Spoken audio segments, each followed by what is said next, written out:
Камчыбек Ташиев тажик тарап менен жолугушуп сүйлөшүү жемиштүү болгонун айтты. УКМКнын төрагасы Камчыбек Ташиев чоң ала жергесинде кыргыз-тажик чек ара маселеси боюнча сүйлөшүүлөр майнаптуу болгондугун билдирди. Маалыматка ылайык, эки тараптын тийиштүү кызмат өкүлдөрү эртеден бери бир нече ирет жолугушууларды өткөрүп, түшкү саат 13:00 карата бирдиктүү келишим кабыл алышкан. 7-8 пункттан турган келишим расмий жарыяланары айтылды. Жолугушуу натыйжалуу болду. Анын негизинде мен азыр бул жерге топтолгон укук коргоо органдарын жана башка кызмат өкүлдөрүн өз ордунда кайтуусу боюнча приказ берем. Жергиликтүү жашоочуларды да үй жайына кайтарып келүү боюнча тапшырма берилет, деди Ташиев. Белгилүү болгондой, Тажикстан тарап буга чейин да бир нече ирет расмий жолугушууларга келип, келишим кабыл алынгандан кийин да убадасына турбай кайра ок чыгарган учурлар катталган. Бул ирет андай учур катталбайбы? Жергиликтүү элдин коопсуздугу эске алындыбы деген суроого да жооп берди. Буга чейинки келишимдердин кабыл алуу убактысы да ар түрдүү болгон, бирок биз келишимдерди бузбай келебиз. Мындан кийин да келишимдерге ылайык иш алып барабыз. Албетте эки мамлекет үчүн тең, элдин коопсуздугу биринчи орунда турат. Ал жагын толук эске алабыз, деди. Булак медиа центр. Эл чындыкты билсин.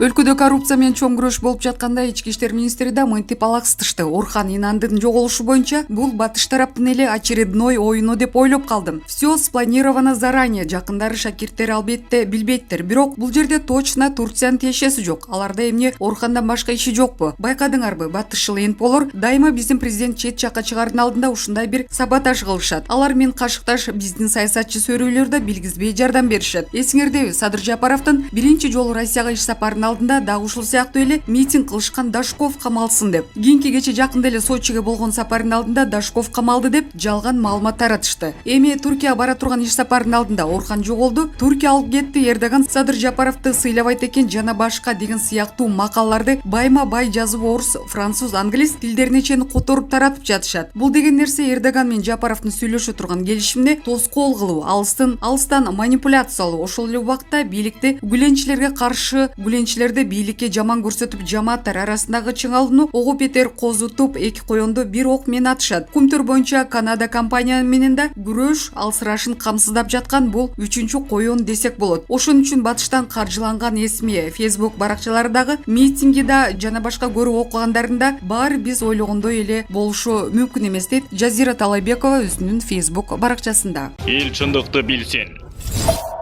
Кадамжайда Малбазардан 150 000 сом уурдаган адамды байлап салды. Малбазарда 150 000 сом уурдаган жаранды кармап, столбага байлашты деген видео YouTube тармагына чыкты. Окуя Кадамжай районундагы Малбазарда болгону айтылат. Анда чогулган эл ууруну өз алдынча жазалап, уурлукка шектүүнү электр мамысына байлап коюшкан. Булак медиа центр. Эл чындыкты билсин.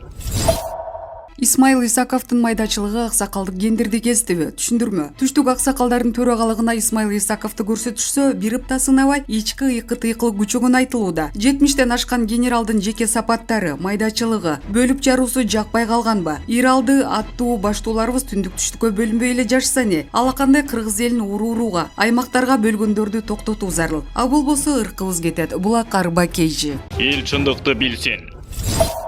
Ташиев тик учактын кантип кырсыктаганын айтты. Камчыбек Ташиевдин айтымында 2 тонн ортосунда катуу шамалдан улам тик учак кырсыкка учураган. УКМКнын төрагасы Камчыбек Ташиев кечаны чоң алайга коштоп бараткан тик учак эмнеден кырсыкка кабылган туурасында айтып берди. УКМКнын башчысынын айтымында 2 тонн ортосунда катуу шамалдан улам тик учак кырсыкка кептелген. Бишкектен 2 тик учак менен жолго чыкканбыз. Жакшы эле келе жатканбыз. Кокустан экен, артыбыздан эле учуп келаткан. Аны өзүм да көргөм. Кийин эле жок болуп кетти. Көрсө 2 тонн ортосуна киргенде катуу шамал болуп, мотордун күчү жетпей калыптыр. Анан шамал сүрүп алып барып жерге кулатыптыр, деди Ташиев. Белгилей кетсе, кече 4-июнда чоң алайды көздөй бараткан аскердик тик учак авариялык абалдан улам конууга аргасыз болгон. Ал Ош облусуна караштуу Араван районунун Кичалай айылына түшкөн. Коргоо министрлиги конуу учурунда тик учактан өрт чыгып кеткенин маалымдаган. Бортто экипаж менен кошо 15 адам болгон. 14-ü Ош облустук бириктирилген ооруканасына жаткырылган. Бирөөнүн абалы оор деп бааланууда. Булак Спутник Кейчи. Эл чындыкты билсин. Эмилбек Каптагаев Рахмонду торпок кезинен билген Медет Шеримкулов агабыз бар. Мындай пикирди коомдук ишмер Эмилбек Каптагаев социалдык баракчасына жазды. Бөр карса бир ойлук дейт элибиз. Кандай айтсак дагы тажик президенти Рахмонду торпок кезинен билген Медет Шеримкулов агабыз бар. Сүйлөшүүгө президенттин атайын өкүлү катары ушул кишиге ыйгарым укук берип жөнөтүү керекпи дейм. Анын үстүнө аркы Иранда да бир топ жыл элчи болуп жүрдү. Аймактык саясатты дагы, дипломатиялык өзгөчөлүктөрдү дагы жакшы түшүнөт. Манас дели учурунда намыстанбай эле 90-догу кошо карыяны күрөшкө салган. Азыр колдо бар ресурстардын баарын колдонуу зарыл. Расмий дайындалган элчилерден башка, Тышкы иштер министрлигинин дипломаттарынан башка, коопсуздук жана чек ара кызматтарынан башка өлкө президентинин атайын өкүл деген дагы кызматтагы адамдары болушу керек. Бул дагы өзүнчө керектүү аспап дейт коомдук ишмер. Булак Назар Ньюс. Эл чындыкты билсин. Казакстан мен Тажикстан бири-бирине жардам берип, мамилеси чыңалуудабы. Тажикстан Бахри Точек суу сактагычын Казакстанга 315 миллион куб суу берүүгө макул болду. Бул сууну Казакстан жай мезгилиндеги суугат үчүн пайдаланат деп жазды Евразия нет басылмасы. Суу Кыргызстан аркылуу Түркистан жана Кызыл Ордо облустарына жеткирилет. Бул тууралуу Казакстан экология, геология жана жаратылыш ресурстары министри менен Тажикстан энергетика жана суу ресурстары министри дүйшөмбү шаарында жолугушкан учурда макулдашкан. Казакстан өз кезегинде Тажикстанга Бахри Точек суу сактагычтын суунун көлөмү азайып, терс кесепеттерге алып келсе, материалдык техникалык жардам көрсөтөт деди казак министри. Бул жылы Борбор Азиядагы эки негизги дарыянын бири болгон Сырдариядагы суунун көлөмү дээрлик 3 эсеге азайган. Суунун жетишсиздиги Казакстан түштүгүндө кургакчылыкка алып келиши мүмкүн. Эске салсак, буга чейин Казакстан Тажикстанга курал жарак менен жардам көрсөтөрүн билдирген. Булак Назар Ньюс. Эл чындыкты билсин. Жапаровдун кортежинде кырсыктагандардын абалы. Жол кырсык кече 4-июнда президент Садыр Жапаров Ысык-көлгө бара жатканда болгон. Кортеждеги 6 киши жаракат алып, бирөө көз жумган. Ысык-көлдө мамлекет башчысы Садыр Жапаровдун кортежинде кырсыктаган автоунаада жабыркагандардын абалы тууралуу Спутник Кыргызстан агенттигине саламаттыкты сактоо жана социалдык өнүктүрүү министри Алымкадыр Бешналиев айтып берди. Кырсык кече 4-июнь күнү болгон. Кортеждеги автоунаа Ананивалина жакын жердеги жолдон каршы тилкеге чыгып кеткен автокөлүк менен кагышкан. Алдын ала маалымат боюнча каршы тилкеге чыга унаанын айдоочусу мас болгон. Анын кесепетинен кортеждеги 6 киши жабыркап, УКМКнын бир кызматкери каза тапкан. Министрдин айтымында жаракат алгандардын арасында УКМКнын 9-кызматтын жетекчиси да бар. Кече күнү 2 кишини Бишкекке алып келгенбиз. Анын бири УКМКнын 9-кызматтын начальниги. Акыркы сыныптар 1-күнү операция болот. Бүгүн дагы бир кишини Бишкекке санавиация менен алып келе жатабыз. Ал кан басымы түшүп, травмалык шок алган. Денесинде оор жаракат жок, калгандары жеңил жаракат алган. Жалпысынан бардыгынын абалы жакшы. Жабыркагандардын арасында бир аял киши бар деди министр. Министр көз жумган кызматкер Садыр Жапаровдун дарыгери болгонун кошумчалады. Булак Спутник KG. Эл чындыкты билсин.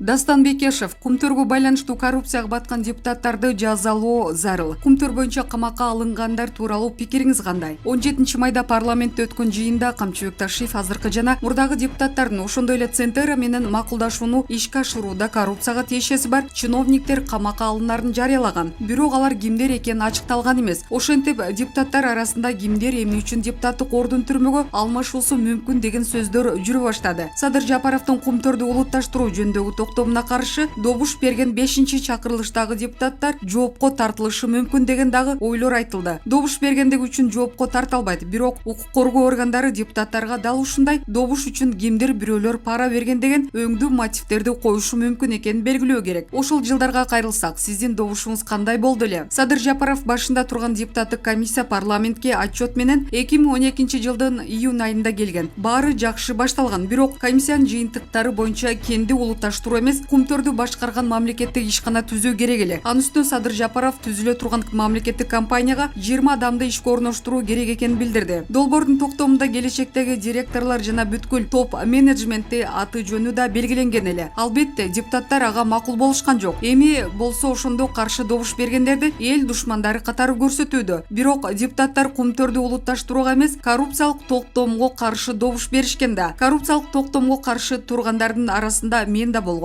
Анткени мага ошондогу депутат Садыр Жапаровдун парламенттин токтом менен өзүн билемдикке салып, топ менеджментти түзүп алгысы келгени жаккан эмес. Демек ошондо каршы добуш бергендердин баары жоопко тартылышы мүмкүнбү? Мен оюмча кеп добуш берүүдө эмес, мүмкүн Кумтөр Голд компаниянын офистеринде тинтүүдөн кийин кандайдыр бир документтер табылгандыр. Болжолум боюнча айрым депутаттардын Кумтөрдүн башкаруучуларынан мектептерге, мекемелерге, жарандарга же кандайдыр бир иш-чараларды өткөрүүгө демөөрчүлүк көрсөтүү тууралуу жолдогон каттары табылгандыр. Кандай болгон күндө да эгер коррупция болсо, анда коррупционерлерди жазалоо керек. Бирок баары мыйзам чегинде болушу абзел. УКМК саясатчыларды эмне үчүн камап жатканы жөнүндө толук жана так маалымат бериши зарыл. Булак Назар Ньюс. Эл чындыкты билсин. Өмүрбек Бабановдун жубайы Өмүрбек Бабанов эч качан коррупцияга аралашкан эмес. Бул тууралуу Сереп медиа маалымат агенттигине анын жубайы Рита Бабанова билдирди. Ал дайыма коррупция өлкөнүн башынан кетпеген кыйынчылыгы дечү. Жолдошума коррупция боюнча коюлган айып абсурд. Анткени ал дайыма өлкө үчүн, өлкөнүн өнүгүүсү үчүн иштеген. Ал өз өлкөсүнүн патриоту. Бардыгы анын таза экенин билишет. Биз ушуга чейин коюлган айыптын маңызын түшүнгөн жокпуз. Анын так кайсы коррупцияга айыптап жатат да түшүнүксүз. Менин жолдошум да, адвокат да айыптын маңызын түшүнгөн жокпуз, деди жубайы. Булак Супер KG.